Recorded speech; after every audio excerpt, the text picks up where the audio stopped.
Good evening, everyone. I'm Riley King, and welcome to the Riley King Newscast right here on the Riley King Network. Let's begin. First up, report shows no increase in cancer cases around Merrimack contamination. Let's take a listen to the video from WMUR News 9, Ray Brewer.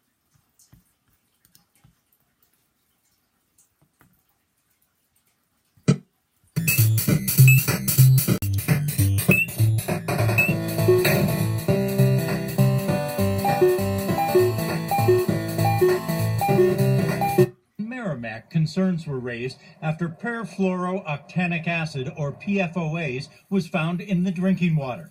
The chemicals traced back to the nearby Saint-Gobain plant. Friday, the state released a report that looked at whether or not the chemicals could be causing a rise in cancer rates. The report does not show any increased occurrence of cancer in Merrimack above what would be expected when we compare it to the state rate. The data was compiled from the state's cancer registry over a 10-year period ending in 2014, the last year that data is available. The report looking at 26 different types of cancer, finding it was not significantly different in Merrimack. But Dr. Chan cautions against reading too much into the report. It's not meant to try and make a connection between PFOA exposure and the occurrence of cancer. It's simply to provide more information to community members. Dr. Chan says while some studies have found links between PFOAs and certain types of cancer, other studies refuted those findings.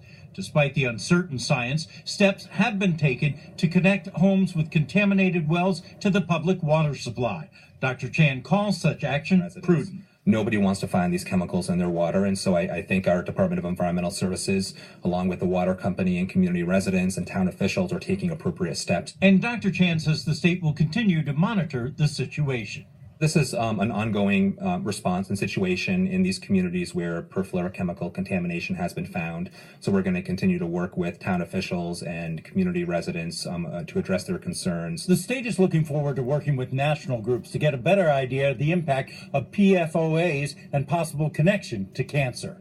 In Concord, Ray Brewer, WMUR News 9. Okay, and there you go on that video and that report.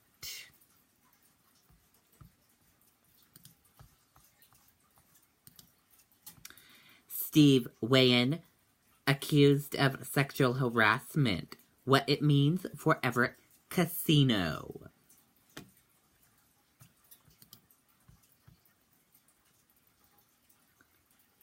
Wayan Resorts is denying multiple allegations of sexual harassment and assault by founder Steve Wayan, detailed in a Wall Street Journal report that sent shares of the casino company trebling 9% Friday. The Massachusetts Gaming Commissioner is now opening an investigation into the $2 billion Wayan Resort project underway in Everett.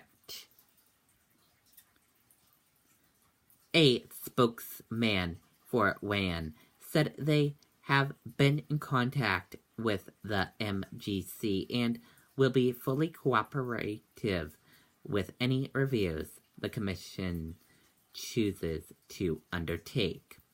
The Wall Street Journal reported that a number of women say they were harassed or assaulted by the casino mogul and finance chair of the Republican National Committee. One case led to a $7.5 million settlement with Mencrest.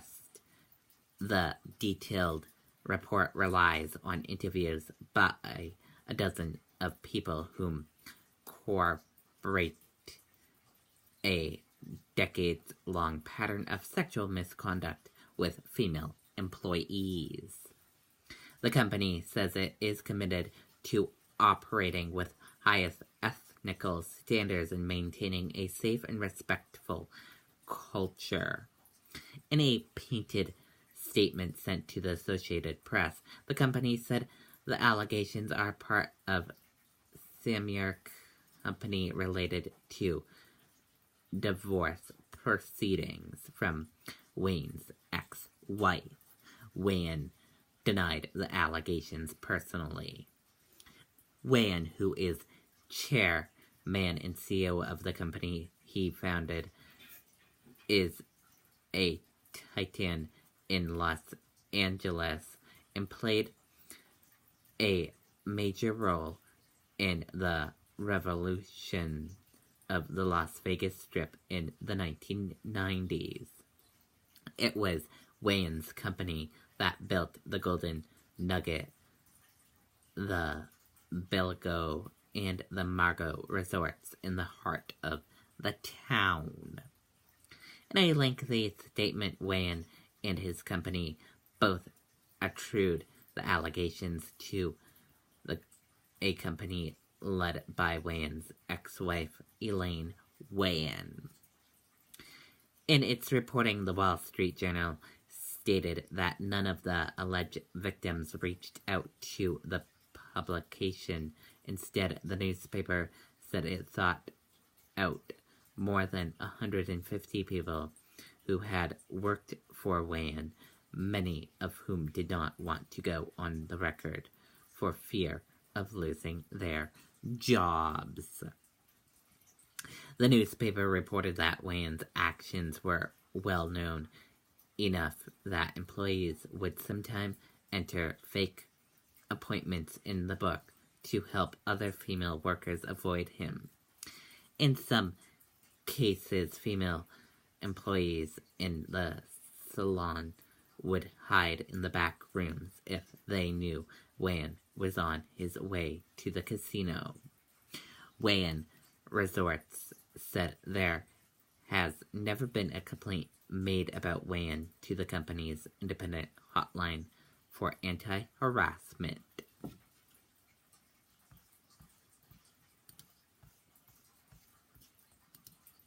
Woman found dead in Portland home, shot 5 times, police say. Let's take a listen to the video from WMTW News 8 Maine.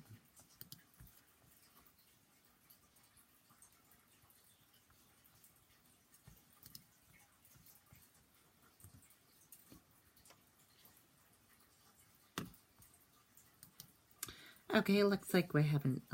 It's a little bit comforting knowing maybe I'm not on the toilet all alone. Crohn's disease is a very isolating disease. It's important to know that there are other Crohn's patients out there. See videos of other Crohn's patients at realcrohnstalk.com. Now in Portland, Anthony Lang, the Portland man accused of killing his domestic partner, is ordered to be held without bail. Lang is charged with the murder in the death of Soka Kuhn. She was found shot dead inside of her home earlier this month. Lang is claiming self-defense, saying that she had threatened him with a knife. A detective testifying that Soka Kuhn was shot 5 times in the head and neck in front of the couple's 2 sons, ages 10 and 15, and that the boys told police that they had heard their father threatening to kill their mother during previous arguments. Okay, and there you go on that video and that report. Now let's take a look at your U.S. stock market and see how your U.S. stock market closed for this Friday evening. And here's a look at the market right now. Your Dow Jones Industrial Average closed in the green and went up. Your NASDAQ closed in the green and went up. S&P 500 closed in the green and went up. CNBC IQ 100 closed in the green and went up. Gold closed in the red and went down. Oil closed in the green and went up. Euro US 10-year closed in the green and went up. Euro/USD closed in the green and went up. And VIX closed in the red and went down.